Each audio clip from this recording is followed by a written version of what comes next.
E aí, galera, boa noite. Muito boa noite a toda a turma que está participando aí do desafio navicular todo santo dia. Esse desafio de lives toda semana, discutindo um dos temas que mais a gente tem rotina, que são alterações podotrocleares. Então agradeço a presença de todo mundo. Hoje mais uma super live masterclass com o Carlão da Albeitar Medicina Equina. Então, turma, vamos entrando aí, ó, e lembre, ó, só vai ficar salva a live se tiver mais de 100 pessoas ao vivo aqui vendo essa live. Então, pega aqui, ó, no aviãozinho, compartilha, manda para um ou dois amigos de vocês e vamos lá. Qual que é o tema hoje? Vamos chamar o Carlão aqui, vamos ver se ele entrou. A gente vai discutir osteoartrite na interfalangiana distal. Quem aí já teve algum cavalo com osteoartrite na interfalangiana distal? Boa noite, Carlão, E aí, beleza? pessoal, boa noite, tudo bem? Tudo show de bola. E aí, turma, vamos entrando aí, ó. Carlão, hoje o tema é um tema que por muito tempo a gente tratou de forma isolada e hoje a gente já tem uma compreensão que, na verdade, tudo acontece meio junto, alteração podotroclear, navicular, tendinopatia e osteoartrite na interfalangiana distal, né? Então, Carlão, fala aí, onde tu tá hoje? Eu tô no Rio Grande do Sul já, tô no outro hotel aqui, mas acho que tá boa a conexão aí, tá bem? Tá tudo bem. A turma aí, qualquer coisa fala se não tiver nos vendo ou escutando corretamente. Então, pessoal, qual que é o assunto? Osteoartrite da interfalangiana distal. Nós vamos comentar alguns casos clínicos e cada um de nós aqui vai botar o seu ponto de vista. Hoje a gente recebeu uma pergunta muito interessante nos comentários, no direct nosso, querendo saber como que diferencia a dor aqui no navicular de dor na interfalangiana distal. Como que a gente diferencia isso? Que eu tenho certeza que essa é uma grande dúvida e uma pergunta que a gente se faz durante o exame, com certeza. Então, Carlão, comenta um pouquinho da tua experiência com isso, se no passado você tinha muito essa dúvida, se tu segue tendo. É, Júlio, eu acho que o tema da live de hoje, para mim, é o mais, digamos assim, que nos faz refletir, pensar, principalmente a nível da gente trabalhar com prevenção, ou seja, se a gente tem acompanhamento aí de cavalo atleta, que a gente quer sempre estar um passo na frente das lesões, eu acho que a compreensão que mudou conceitos dentro da simpotroclear relacionado à articulação do casco, ele é fundamental. E depois, é claro, para o nosso tratamento, né? Ou seja, o que está correlacionado da simpotroclear com a articulação do casco, né? Essa pergunta que enviaram aí é a pergunta que a gente quer saber no final.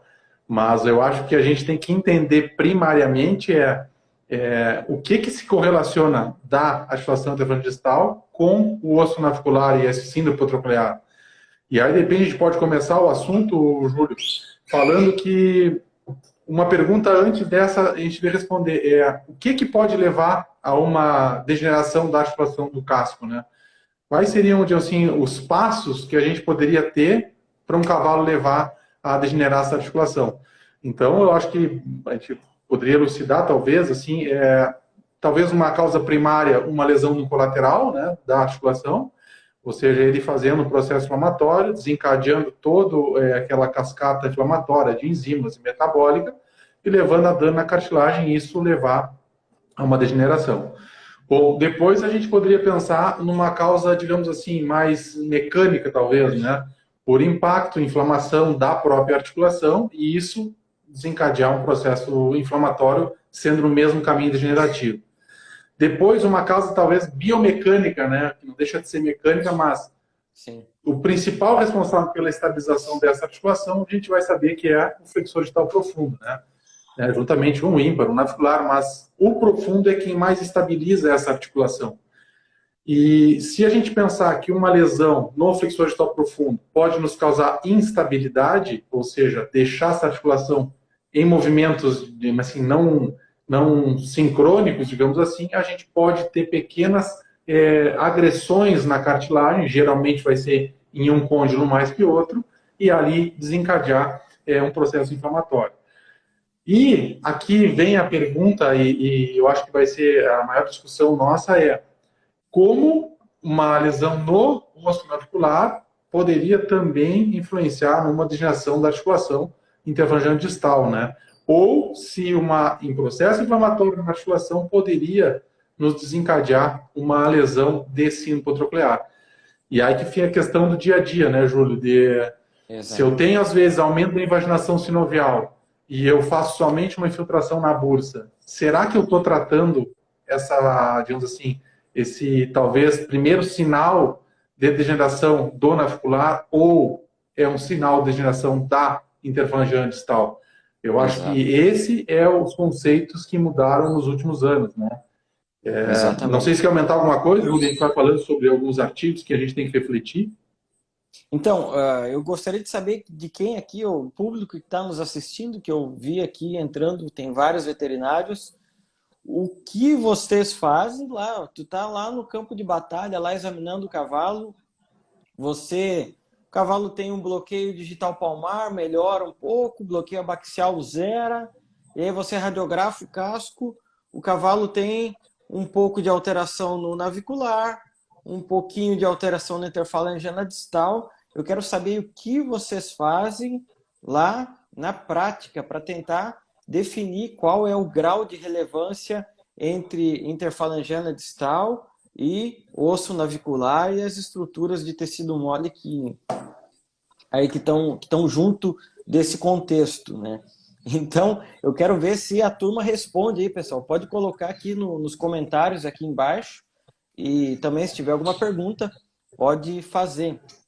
Carlão, esse é uma reflexão muito difícil para a gente bater o martelo, né? Porque certamente a gente vai ter muitas patologias que andam em conjunto, Inclusive, hoje, quem viu nossos stories, eu fiz uma provocação perguntando quais seriam a lesão que tem menos incidência no casco, né, de aparato politroclear, ou seja, no casco, né. E aí tinha lá lesões ósseas no navicular, tendinopatia de profundo e osteoartrite na interfalangeana distal ou qualquer outra aí. Então, quero saber aqui, dessas que eu citei, qual tem a menor incidência de alteração no casco? Osteoartrite interfalangiana, tendinopatia de profundo ou alterações ósseas no navicular? E aí, eu só vou falar se alguém responder aqui, senão eu não vou dar a barbada assim de primeira. Né? Mas, Carlão, Júlio, comenta um pouquinho. Aqui tem já algumas perguntas, vai falando aí. Pois é, eu vi ali, entrou a pergunta da Clínica Ecos ali, um abração ao pessoal lá, é uma pergunta muito interessante e eu acho que vem com o que a gente tem que conversar hoje, né? Se um cavalo apresenta, né, o cavalo não tem clínica, digamos assim, uma revisão periódica, algo assim, ele apresenta só aumento das invaginações sinoviais, né? Se você trataria ou não.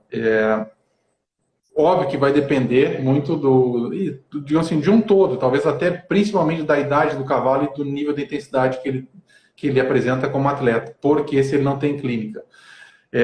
Digamos que a gente pode falar que 2017 para cá, houve um estudo na Universidade de Montreal, no Canadá, que mudou o nosso, digamos assim, mudou ou está mudando ou deveria mudar o nosso conceito sobre invaginações sinoviais. O que a gente quer falar com isso? Que nesse estudo, eles injetaram, né, avaliaram cavalos que tinham aumento de invaginações sinoviais com clínica e eles pegaram somente as invaginações dos cavalos que teriam invaginações sinoviais e submeteram eles, depois da ressonância, com raio-x, submeteram a cintilografia, né, a tomografia computadorizada e fizeram artrografia e bursografia, ou seja, para ficar um pouco mais claro.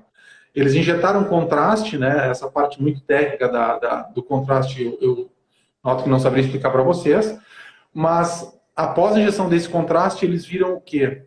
Que 100% dos cavalos que foram colocados na artrografia, ou seja, contraste na articulação do casco, preencheram as invaginações sinoviais do osso navicular. E nenhum dos cavalos que foi injetado esse contraste na bursa preencheram as invaginações sinoviais do osso navicular. O que a gente tira isso para a nossa prática do dia a dia? Que a gente conversou ontem sobre quem vem primeiro, a alteração da invaginação ou o edema do osso navicular, ou seja, a primeira lesão navicular, e ele desencadeia uma osteoartrite falangiana, da articulação interfalangiana distal, ou a articulação interfalangiana distal, por mediadores inflamatórios, mesmo tendo uma imagem limpa, desencadearia esse aumento das invaginações sinoviais e posterior processo degenerativo ósseo. E aí, se o Júlio puder comentar do que tem visto na ressonância e o que os trabalhos de ressonância têm mostrado, correlacionando isso com achados de osteoartrite, a gente muda a nossa conduta de tratamento, né? Porque o aumento da invaginação sinovial, a gente tem que ser o primeiro alerta à articulação interfalangiana distal e não, talvez, o navicular, como a gente leva, né, no nosso dia a dia. Então, eu acho que esse trabalho de 2017 é um divisor de águas, né, tanto para prevenção quanto para tratamento, e quanto mais a gente vê depois os trabalhos de ressonância magnética, mais a gente entende que a relação é direta, né, Júlio? Exatamente. Aqui muitos comentaram que a pergunta que eu fiz foi qual dessas principais lesões tem a menor incidência. A menor incidência. Aqui vários comentaram lesão óssea no navicular, ósseas no navicular. Então, eu vou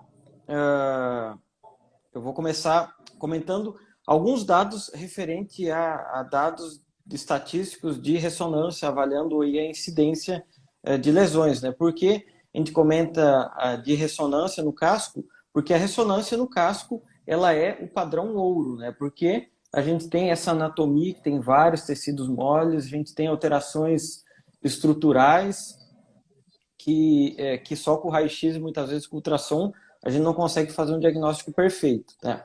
Então, se a gente pegar estudos de ressonância de 15 anos atrás, a gente tinha uma alta incidência de lesões aí de colaterais. E por que eu estou comentando isso, né? Porque uma das causas de osteoartrite na interfalangiana distal é exatamente a lesão aqui desses ligamentos colaterais, que é medial e lateral. E o que acontece quando rompe um ligamento? Eu vou mostrar aqui no boleto, aqui, ó. Os ligamentos colaterais aqui estão bonitos, aqui o boleto está se mexendo bem. Aqui, ó, esse outro lado aqui, ó, eu rompi esse ligamento colateral, olha aqui, ó, o que acontece com o boleto. E isso pode acontecer em qualquer articulação que tenha aí ligamentos colaterais. Então, essa era uma forte suspeita que esses cavalos com osteoartrite na interfalangiana distal tinham um alto índice de lesões de ligamentos colaterais. No passado, realmente tinham, só que conforme foi evoluindo esse diagnóstico por imagem, hoje as lesões primárias de colaterais não devem chegar a 20%, talvez 15% nos exames de ressonância magnética. Então, a osteoartrite, a gente vê que a maior parte das osteoartrites não são causadas por lesões de ligamentos colaterais. Segundo, que foi a pegadinha. Ontem a gente comentou, no primeiro dia a gente comentou bastante de tendinopatia, ontem e tudo mais. Então, também tem o conceito que lá 10 anos atrás, quando comecei a estudar mais a fundo isso, eu imaginava que a maioria dos cavalos que a gente faz estudo de ressonância magnética, teria como principal lesão tendinopatias do flexor profundo, por tudo aquilo que a gente já comentou aí todos os dias, pelo esforço que ele faz, pelo seu estresse biomecânico. Mas dentre as lesões do casco, dentre as principais lesões, né, as principais estruturas, claro, não vamos pegar os pequenos ligamentos aqui como os colaterais, pegando aqui, ó, o osso navicular, interfalangiana distal, ligamentos colaterais do navicular, flexor profundo, bursa. As tendinopatias de profundo são o que tem a menor incidência. E sabe que tem a maior incidência no casco? As osteoartrites da interfalangiana distal são a categoria de lesões que tem a maior incidência de alterações no casco, isso aí pegando dezenas de trabalhos, se for fazer uma revisão de meta-análise, inclusive, vai dar lá como principal achado as osteoartrites de interfalangiana distal. E por que isso? Como que ocorre uma incidência tão alta, já que não tem lesões de colaterais, na maioria delas envolvidas?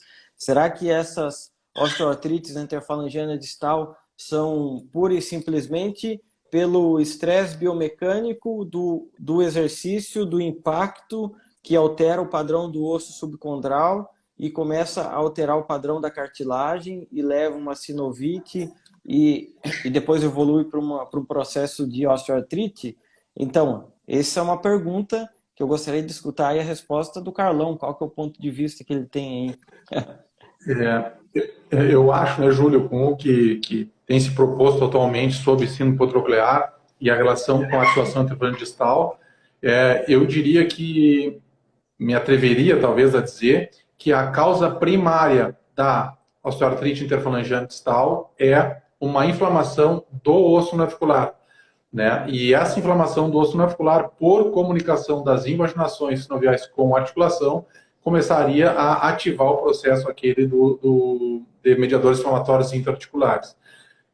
Mas, como eu falei, o que eu me atreveria a falar, pensando ele como um órgão, digamos assim, de tese, que a gente conversou ontem, que recebe conclusão direto, trabalha na fase de propulsão também com tensão máxima. Então, quando esse aparato todo começa a ter falha, ele começa a gerar algum processo inflamatório nesse osso que acaba transmitindo para a articulação intervalhante distal. Poderia ser ao contrário, vice-versa? Sim, poderia ser ao contrário, ou seja, a conclusão inflamaria a articulação intervalhante distal e viria da frente para trás, ou seja, depois navicular e regiões. Mas se a gente pensar de estresse biomecânico e quem tem mais predisposição à tensão e conclusão, impacto, eu pensaria nessa outra via, né, digamos assim, de trauma na articulação, pensando, como tu falou, né, em traumas mecânicos, não quando a gente tem uma desmopatia de um colateral, a gente tem um cisto, né, a gente tem uma microfratura. Bom, aí seriam outras causas, né, que a gente não aí tu consegue pontuar bem da onde vem o problema, né? Então, eu acho que a gente olhar o osso navicular pensando em prevenção da articulação intervalhante distal, para mim, é a grande chave que mudou nos últimos anos aí o entendimento dessa osteoartrite interfalangiana distal, né? Porque o que eu vejo da osteoartrite da interfalangiana distal, vou mudar o termo, não osteoartrite, a sinovite na interfalangiana distal. O que eu estou falando da sinovite? Talvez são aqueles cavalos onde a gente faz o raio-x aqui da interfalangiana, aqui do casco, e não tem alterações radiológicas na estrutura óssea, e faz algum exame avançado, como ressonância ou o próprio ultrassom. O ultrassom é fácil a gente fazer aqui, ó, e ver muita sinóvia inflamada aqui no recesso dorsal e não tem alterações de tecido ósseo, né? Então, eu acredito que a sinovite da interfalangiana distal venha como um processo dos que aparecem primeiro, mas não como o fator causa, mas o fator secundário do processo. Eu também concordo que eu acho que o estresse biomecânico do osso navicular, e tem uma coisa que a gente às vezes não lembra, né? Estão vendo aqui, ó. Esse aqui é o osso navicular. E aqui ele está grudado aonde aqui, ó, essa superfície articular do osso navicular? Na interfalangiana distal. Então, é óbvio que tem o estresse todo aqui do profundo, da bursa, mas o que deve sofrer mais tensão aqui para estabilizar a interfalangiana distal? Para estabilizar a interfalangiana distal, será que é o flexor profundo, a bursa e a superfície flexora do navicular? Ou é a superfície articular do navicular? Então, eu acredito que algo gira nesse contexto, nesse contexto aí.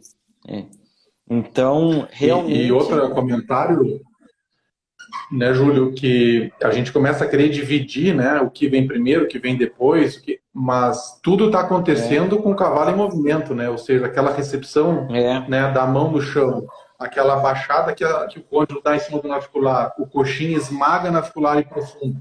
Então, tudo acontece, né, simultaneamente.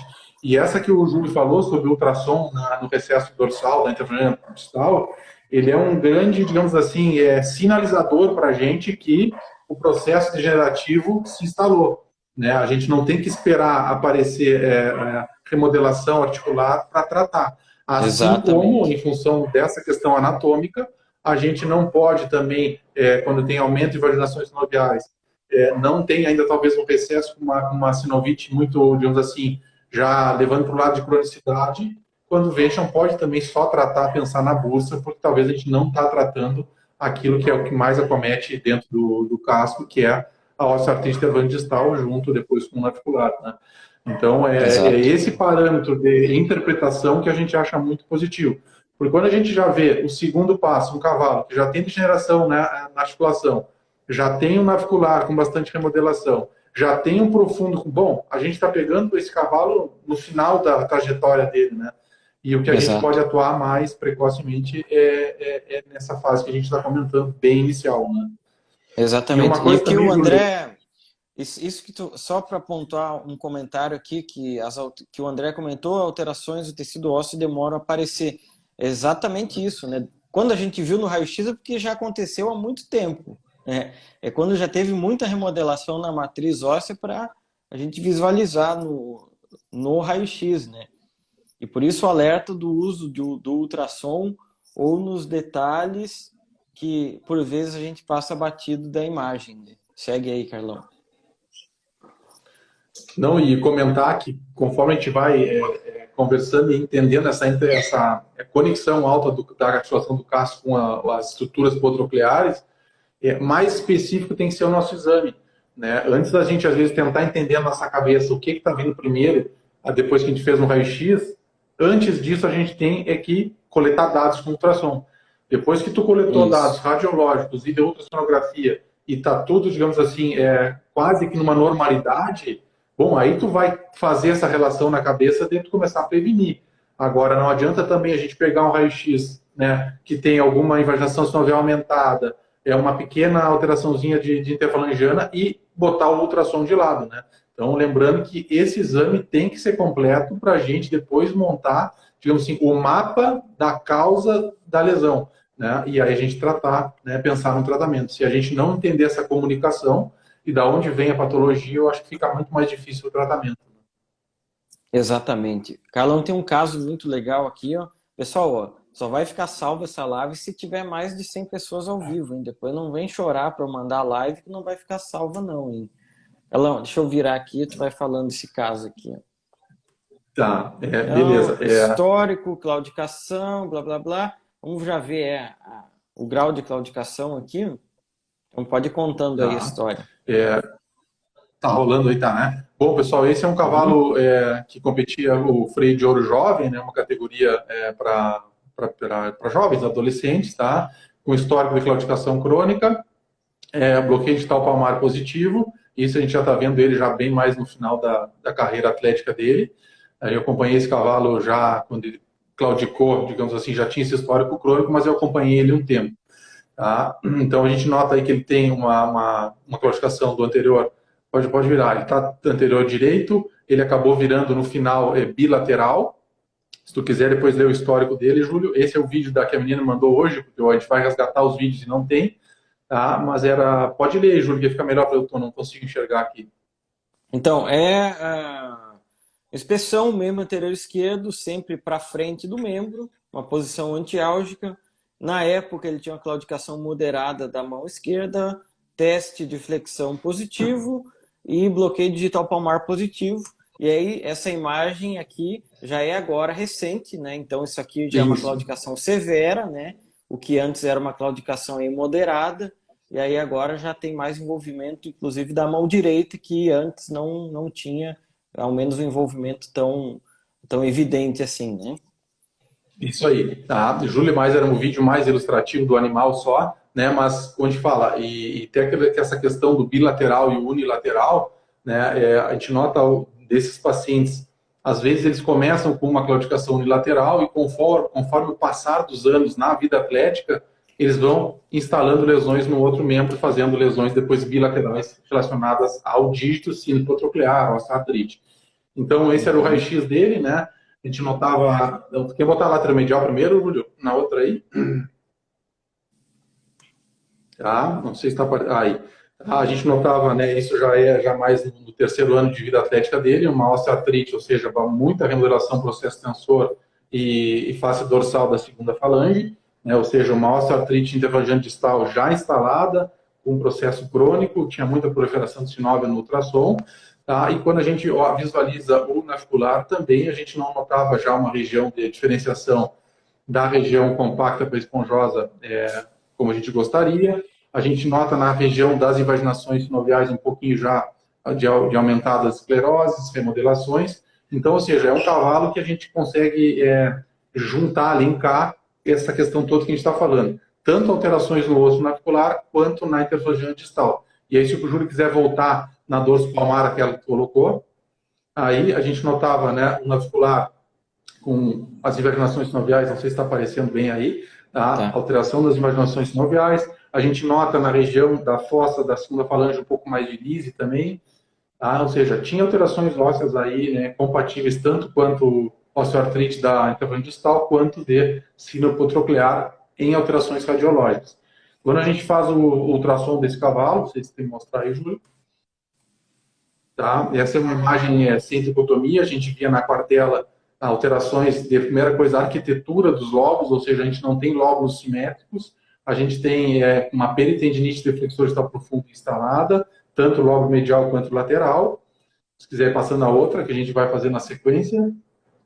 Quando a gente faz na porção suprasesamoideia, a gente notava o lóbulo medial aumentado em relação ao lóbulo lateral do flexor distal profundo.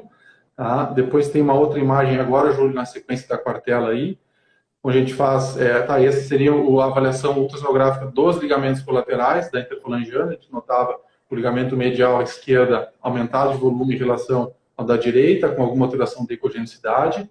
Tá? Isso tudo são fotos que a gente fez hoje da tela do computador aqui, só para mandar para o Júlio aí. Tá? Então, ou seja, um complexo geral de patologias relacionadas à articulação interfalangistal e o navicular. Como a gente falou, é um cavalo que a gente está hoje em final, está aposentado, final de carreira, mas que o início desse processo todo que a gente vinha conversando, a gente não conseguiu acompanhar, né? Então a gente acaba buscando essas sequelas. E aí, se tu conseguir passar o outro, tem uma imagem de ultrassom, Júlio, para mostrar como esse profundo assim, evoluiu negativamente no passado da vida dele. Eu não sei se tem. Pode passar? Não tem. Ah, tá, não tá aí. Bom, era uma lesão profundo depois da quartela e quando mais velho, muito grande. Então a gente nota essa correlação.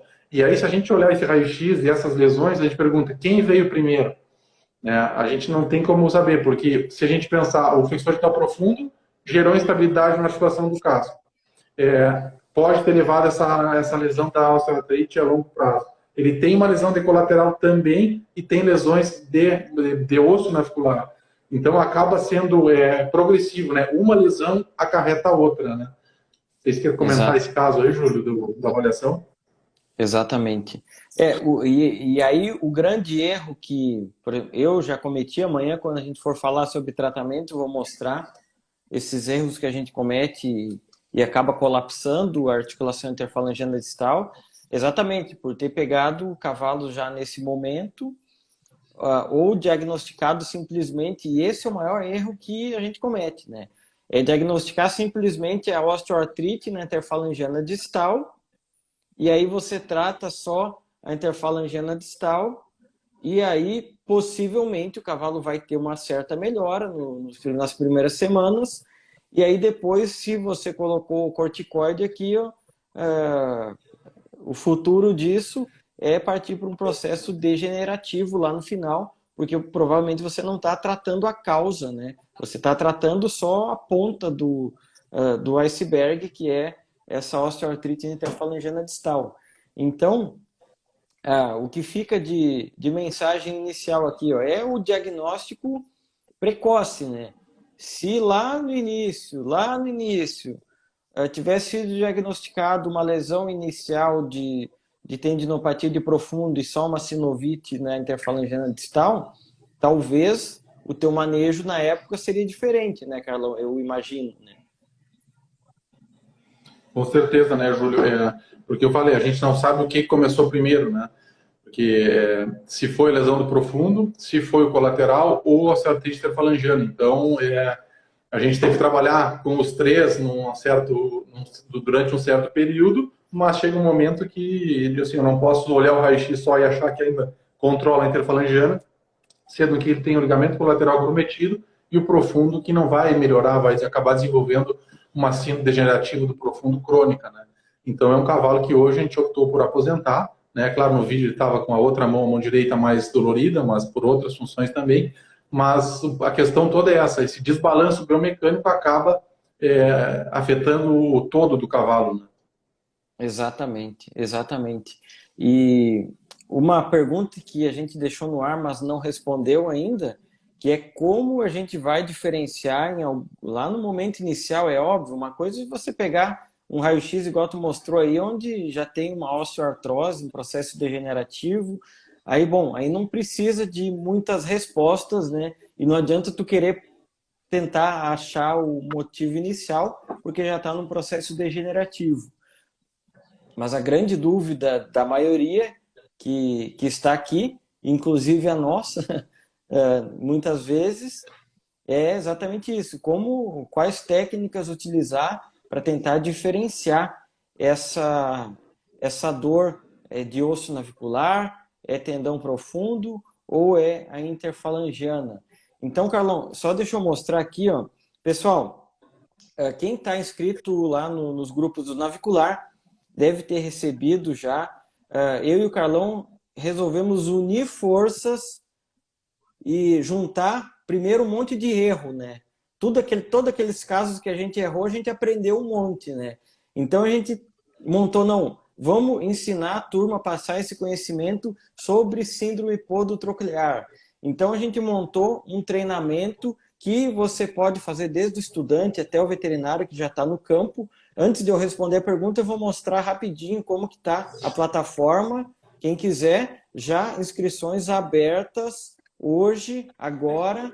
Então aqui a gente tem todo um protocolo aqui, ó, desde a anatomia, falar do diagnóstico, todos os métodos diagnósticos, várias técnicas de infiltração da bursa. O Carlão tem uma técnica modificada que ele fez. A gente vai comentar sobre todos os tipos de lesões podotrocleares e todos os tratamentos aí que a gente faz, se propõe a fazer, e vamos demonstrar aí com nossos erros e acertos, ensinar quem queira aprender com nós. Então, respondendo parte da pergunta aí, ó, no dia lá do exame, como é que eu vou diferenciar? Uma das formas são os bloqueios articulares, né, Carlão? Que é uma das formas, por mais que os bloqueios sinoviais podem bloquear outras estruturas, é um critério que eu acredito que a gente tem que começar a utilizar com muito mais frequência, porque eu sei que a maioria de nós é muito mais fácil de fazer o bloqueio digital palmar e abaxial e tentar interpretar a imagem, mas são exatamente nesses casos que a gente erra e deixa de ter um diagnóstico preciso e um plano de tratamento correto, né? Então, por isso que fica a dica de bloqueio articular. Então, qual bloqueio que tu usa aí, Carlão, na tua rotina para tentar diferenciar essas dores aí? Hoje, né, Júlia, a minha sequência de bloqueios para síndrome podotroclear e tentar diferenciar de casco é o distal palmar, básico primeiro, né, de padrão. E se depois eu quiser diferenciar, ou seja, depois de toda a avaliação radiológica e ultrassonográfica, e um exemplo, fiquei com suspeitas em lesões nas duas, eu quero diferenciar a fonte da claudicação, eu parto para a bursa do navicular primeiro, tá, para depois, se necessário, eu fazer um bloqueio da interfalangiana distal. Tá? Principalmente pelo que a gente conversou nesse início, né, sobre a questão da bursa do navicular, ela não dá para dizer que não tem 100% de comunicação, né, numa passagem de bursa para a interfalangiana, tá? Mas ela fica muito mais restrita à bursa, né, do que se a gente fizer o oposto, né?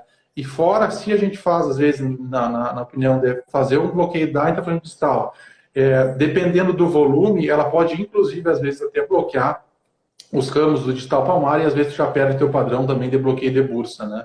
Então, a minha rotina hoje é distal palmar e depois, se eu quero especificar alguma coisa, eu faço bursa e aí, se precisar, interfalangiana distal, né? Hoje, confesso que os casos que eu depois quero diferenciar com interfalangiana distal são aqueles que dão mais trabalho e, às vezes, eu acabo depois agregando uma bursografia, uma artrografia, né? A gente tem algumas imagens de algumas que a gente fez, porque aí são cavalos que, se tu não achou nada, né, no ultrassom, nada no raio-x que seja, assim, que te dê essa certeza que a lesão está ali, e na impossibilidade de encaminhar esse cavalo para uma ressonância, a gente usa outros métodos, né, outros recursos para tentar interpretar melhor essa resposta ao bloqueio, né, que aí seria a artrografia e a bursografia, também são métodos que a gente usa complementar, né? Mas Certo. lembrando que o ideal, nesses casos, seria a ressonância, né? Vou até mostrar aqui imagem de bursografia, Carlos, se tu quiser explicar para o pessoal aí. Tá? Pois. Essa é a de baixo, uma vista lateromedial, tá, da bursografia, onde a gente injeta contraste. Eu gosto de usar contraste diluído com lidocaína, né? Uma dica muito boa foi da Gabriela Cardenas, aí, do professor Jairo. Ele fica mais nítido para a gente visualizar, né? E em cima a gente tem uma skyline aí do espaço que fica entre os lobos do flexor digital profundo e a superfície flexora do osso navicular. Então, quando a gente fez todo o escaneamento com o ultrassom, né, não achou nenhuma lesão assim, que nos caracterize plenamente, a gente é impossibilitado desse animal por vias financeiras, algo assim, de encaminhar para a ressonância, a gente pode utilizar mais um meio, né, tentar mais um meio complementar de exame para tentar chegar ao diagnóstico. Muitas vezes a gente, né, não vai chegar. E falando em bloqueio, Júlio, tem um dado interessante, né, para a gente comentar, e o casco, ele é uma estrutura, digamos assim, que se comporta um pouco diferente, às vezes, a resposta de bloqueio e a sinalização de dor para o sistema nervoso central, né? Existem alguns receptores de dor, né, diferente dos nossos receptores normais, que são receptores de dor mesmo, mas também de pressão. E às vezes a gente pode ter lesões muito sutis, ou que às vezes ainda não existe a lesão, e sim só, por exemplo, essa fadiga do aparato dentese, ou seja, dessa estrutura do navicular, que já sinaliza para os mecânicos receptores, ou seja, receptores mecânicos, que eles sinalizam para os receptores de dor que esse cavalo já está iniciando uma claudicação. E essa é a resposta, né, que o pessoal que trabalha, né, com ressonância já avançada, que tem cavalo de alto nível, dos cavalos que claudicam leve, não tem nenhuma alteração de ressonância, fazem bloqueio, eles param no casco, mas eles mantêm, digamos assim, um nível baixo de claudicação. Então, o que eles argumentam hoje seria isso, que em função dessa diferenciação de receptores dentro do casco e uma sinalização trocada entre mecanoreceptores e receptores de dor especificamente, né? Então, os bloqueios no casco a gente tem que fazer, né, tentar separar, isolar eles, porque senão a gente pode ficar bem confuso, né? E aí, queria ver de ti, Júlio, qual é os que tu usa na tua rotina aí? Então, eu uso de rotina, deixa eu só virar aqui, ó, que aí eu vou mostrar para vocês, vai ficar mais fácil aqui, ó. Vou virar aqui, ó. Então, de rotina, tá? O Carlão, ele falou que se o bloqueio digital palmar é positivo, ele bloqueia primeiro a bursa do navicular, porque pelas experiências dele, é um bloqueio, e experiências não, ele é um bloqueio muito mais seguro, porque não vai difundir nenhum anestésico aqui para a interfalangiana distal, então ele tem certeza que está bloqueando a bursa do navicular, que vai bloquear também parte do flexor profundo, e claro, também esse bloqueio da bursa tem um trabalho que vai ser publicado em breve, que vai demonstrar que ele bloqueia também a sola, tá? Então ele bloqueia também todas essas áreas aqui. Mas o que eu costumo fazer, se o bloqueio digital palmar ou abaxial é positivo, e eu quero tentar definir o que tem mais dor, se é a interfalangiana distal ou se é o navicular. como o Carlão falou, se a gente coloca anestésico aqui na interfalangiana distal, esse anestésico, obviamente, o acesso mais fácil é pelo recesso dorsal ou pelo recesso articular, mas independente, esse anestésico sempre vai difundir para a região palmar. E o que temos aqui na região palmar, a porção nervosa do digital palmar que inerva aqui, ó, o osso navicular, ele é intra-articular aqui no recesso pálmaro-proximal da interfalangiana distal. Então, como essa porção nervosa ela é banhada pela sinóvia aqui da interfalangiana distal, consequentemente, vai bloquear o osso navicular também, bursa do navicular e todas essas estruturas. Então, ele não é um bloqueio tão fidedigno quanto aqui o bloqueio da bursa. Mas o que eu uso é a questão do tempo e volume do anestésico. Então, eu trabalho com um volume baixo de anestésico, com 3 ml, injeto aqui no recesso dorsal, eu injetei e no primeiro minuto o cavalo já vai trotar, no segundo minuto, no terceiro minuto. Então, até o quinto minuto, se o cavalo parar de mancar, eu considero como fator assim, de importância maior aqui a interfalangiana distal. Se o cavalo só parar de mancar após o quinto minuto, é provavelmente mais alteração relacionada ao osso navicular ou qualquer uma dessas estruturas aqui. Mas aí, de novo, aí eu perco o referencial. Aí eu não sei qual dessas estruturas aqui que eu estou marcando que pode ser a causa. Aí se eu quiser fechar mais ainda, se a minha imagem não demonstra nenhuma alteração assim fidedigna, aí eu vou ter que bloquear a bursa do navicular. Mas se eu quero, principalmente, escolher tratamento, né? Pô, vou fazer um IRAP, por exemplo, que é um tratamento caro, e o cavalo tem um pouco de alteração no navicular, um pouco de alteração na interfalangiana distal, então eu uso esse parâmetro do tempo. É 100% fidedigno? Não, não é 100% fidedigno, mas é o que dá, o que eu consigo adaptar, fazer na rotina e que tem resultado. Então, volume baixo de anestésico, injetou anestésico, não fica perdendo tempo enfaixando muito esse cavalo, colocou anestésico, tirou a agulha, colocou uma bandagem, em 15 segundos aí esse cavalo já vai trotar. E realmente dá resultado, Carlão. Realmente esses cavalos aí, eles demonstram resultados bons para definir ao menos se é interfalangiana distal ou se é o navicular e suas estruturas, né? Então, mais ou menos, eu uso esse parâmetro, né? E uma questão interessante de comentar, né, por exemplo, assim, é a questão do bloqueio digital palmar e esses dois outros bloqueios sinoviais. Eu prefiro, quando faço um bloqueio digital palmar e ele deu positivo, e, bom, avaliei com imagem, tudo, e eu quero isolar quem dói mais, ou eu faço no turno inverso, ou seja, deixo totalmente passar esse anestésico, né, para a gente ficar bem fidedigno, ou às vezes eu venho num dia seguinte ou 2 dias depois, né, e às vezes tem um parâmetro pequeno de claudicação, eu peço que no dia seguinte, por exemplo, eu exercite um pouco esse cavalo, não muito, em função da lesão, mas que eu possa ver com um padrão de claudicação um pouco melhor. E o principal, acho que a gente fala, assim, dica do bloqueio, né, Júlia, é justamente ter esses parâmetros na cabeça, né, de tempo, volume, quem que eu estou bloqueando, o que pode ter dado falso. Por exemplo, o bloqueio da bursa é muito fidedigno, mas por fragmentações de ligamento ímpar podem migrar para a interfalangiana distal e nos dar um falso, né, assim, positivo de bursa, por exemplo. Então, ou seja, na verdade, a gente tem que ter na nossa cabeça tudo que pode ser falso positivo e falso negativo e a gente tentar ir isolando, né, o que está acontecendo naquele momento do bloqueio. Né? Exatamente. E talvez muitos estão se perguntando aí, pô, tá batendo a cabeça com bloqueio, por que não manda para ressonância? Porque é exatamente isso. Se tu manda um cavalo para ressonância, ele vai vir com 10 lesões diferentes. Aí sim que você vai ter que pensar e refletir qual lesão tá causando a claudicação, qual é mais relevante, qual não é. Né?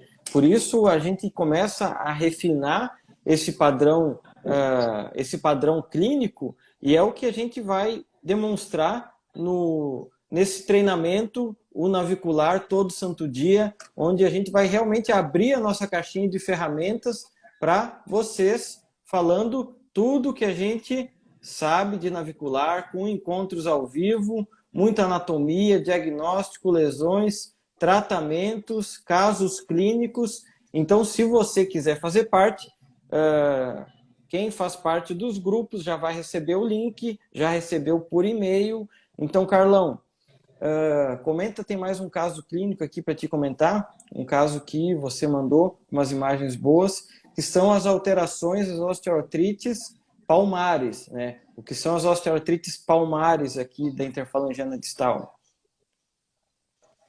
Eu não tenho vídeo desse cavalo, esse é um cavalo puro sangue inglês, tá? E esse cavalo apresentava aí, não sei se tem o raio-x dele anterior aí, bueno, antes do ultrassom, é mais fácil de mostrar para o pessoal.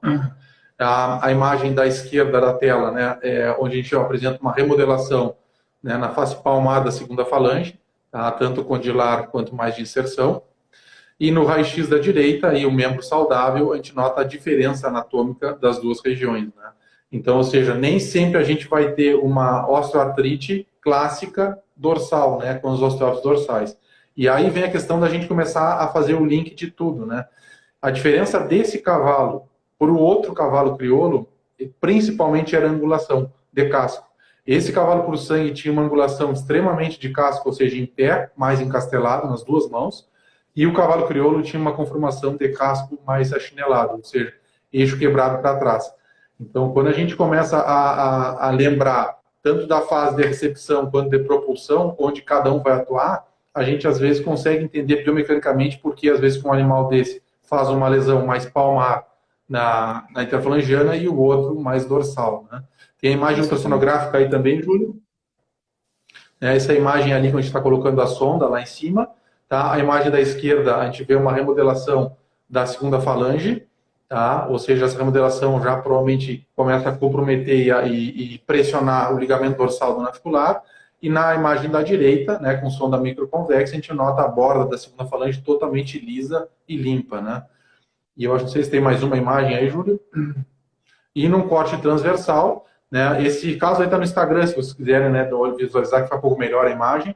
E a gente nota à esquerda aí, olha a remodelação que a gente tinha dorsal palmar da interfalangiana, comparado com a imagem da direita do membro saudável, né? Então, fora a gente ter uma lesão óssea atuante grave, a gente tem uma compressão de tecido mole importante nesse cavalo. Então, ou seja, o que a gente conversa sobre complementar um exame com o outro, né? E depois tentar, eu gosto sempre de tentar entender a patogenia biomecânica da lesão, né? E uma coisa que chama atenção nos dois casos era a diferença de casco, né? Ou seja, um é um casco totalmente em pé, esse do puro sangue, com o joelho transcurvo para incrementar, e o crioulo, um casco fica totalmente deitado, talão escorrido, né? Então, se a gente pensar nas fases de aonde se chocam, elas começam a fazer sentido. Claro, e esse pensamento, ele vai refletir depois, não só ali, né, te ajudar no diagnóstico, mas a pensar o tratamento, né? Porque é questão chave, né? Porque a gente quer saber o que vai infiltrar primeiro, e talvez a gente vai ter que fazer algum ajuste muito antes disso, né? Não só do casco, mas do próprio manejo de reabilitação do cavalo montado, né? Qual tipo de exercício que vai evitar nesse cavalo, né? Que é algo que a gente pouco comenta e talvez muitas vezes pouco a gente estuda, né? Que a gente fica focado o que infiltrar, o que ferradura colocar, mas esquece de refletir a biomecânica do cavalo relacionada à sua conformação e que tipo de exercício tem que ser evitado na reabilitação. Uma pergunta para ti, Carlão. Bem por aí, né? Se o cavalo continua mancando após o bloqueio da bursa, quanto tempo você espera para bloquear a interfalangiana distal? Tá. Com certeza, depende muito do tempo que a gente está, né? Mas eu prefiro esperar um tempo aí, espera 1 hora, 2 horas, avalia outro cavalo e depois eu vejo ele mancar de novo e aí eu faço o bloqueio, né? Porque não só os bloqueios, né, pessoal, como a reavaliação dinâmica antes de tu partir para um outro bloqueio é muito importante, né? Principalmente quando a gente faz os bloqueios articulares, a gente espera um tempo maior. Então, tu antes de fazer o próximo bloqueio, tu colocar esse cavalo, né, para trotar novamente. Só lembrando, né, pessoal, que eu sempre faço os perineurais primeiro, né? O que às vezes eu volto no bloqueio da bursa ou da interfalangiana é quando a gente fez um perineural, já conseguiu isolar, ou não isolou, mas a gente fez imagem e a gente não está ciente de onde é a origem da claudicação. Bom, aí a gente parte, no meu caso, por exemplo, para os bloqueios intrasinoviais, né? Por exemplo, caso de rotina, às vezes faço bloqueio digital palmar negativo, bloqueio abaxial negativo, 4 pontos baixos negativo, 4 pontos altos positivo, ou a gente faz imagem proximal antes de fazer o 4 pontos alto, e ele parou de mancar. Eu não vou me focar naquela região só alta. Eu posso pensar, sim, que ele pode ter uma lesão distal, né? Isso, na verdade, a gente conversa agora, mas em 94 tem artigo do Schumacher, ele já comentando sobre, às vezes, o bloqueio paracomaxial, 4 pontos mais altos, quando é lesão de flexor distal profundo, por exemplo, dentro do casco. Então, aí eu espero um dia, volto, e aí eu vou fazer direto o bloqueio que eu quero da bursa aí, ou da interfalangiana distal. Exatamente. E esse é um recado importante para a gente refletir, né, sobre o critério clínico, porque por muito tempo eu, por exemplo, baseei toda a interpretação clínica na resposta do bloqueio, né, em tentar definir pura e simplesmente qual região que o bloqueio parava, mas a gente já entende aí, como tu comentou, não só por experiência, mas já ter descrições, que os bloqueios distais muitas vezes vão ser negativos, mas o cavalo tem lesão lá dentro do casco, né?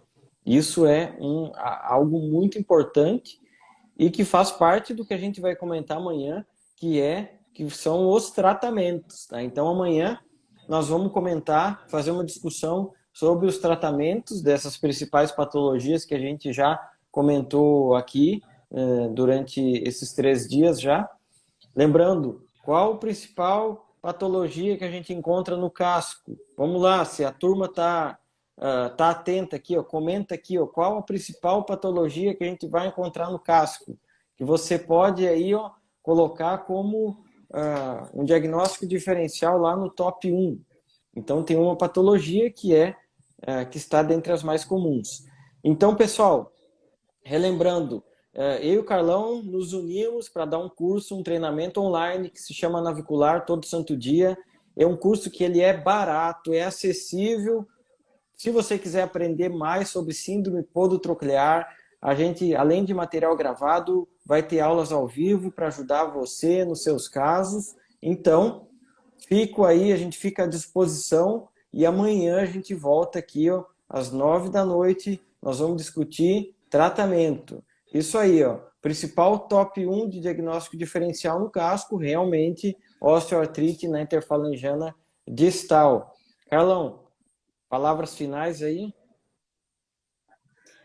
Não, as considerações finais seriam da gente lembrar, né, que então, de mudar um pouco o nosso conceito, que o navicular, as invaginações sinoviais estão relacionadas principalmente à lesão no navicular em si, né, que a gente botar na nossa cabeça que é o primeiro alerta de doença degenerativa da articulação do casco, né, o aumento das invaginações sinoviais.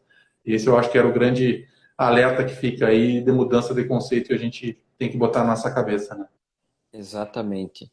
Pessoal, muito obrigado, boa noite. Agora eu vou abrir interação para quem estiver nos grupos lá do Navicular. Eu vou abrir lá para quem quiser conversar, trocar ideia, mandar perguntas e estamos à disposição. E aqui, ó, quem quiser fazer parte, esse preço promocional é só essa semana, depois a gente já vai dobrar o preço. E isso aqui não é papo de vendedor, que vai dobrar mesmo, tá baratinho, R$ 99 por mês, você consegue aí, ó, ter à disposição o Carlão, que é um dos grandes veterinários aí que trabalha com síndrome podotroclear. Turma, muito obrigado, abraço para todos, até amanhã, falando de tratamento. Um abraço a todos. Abraço.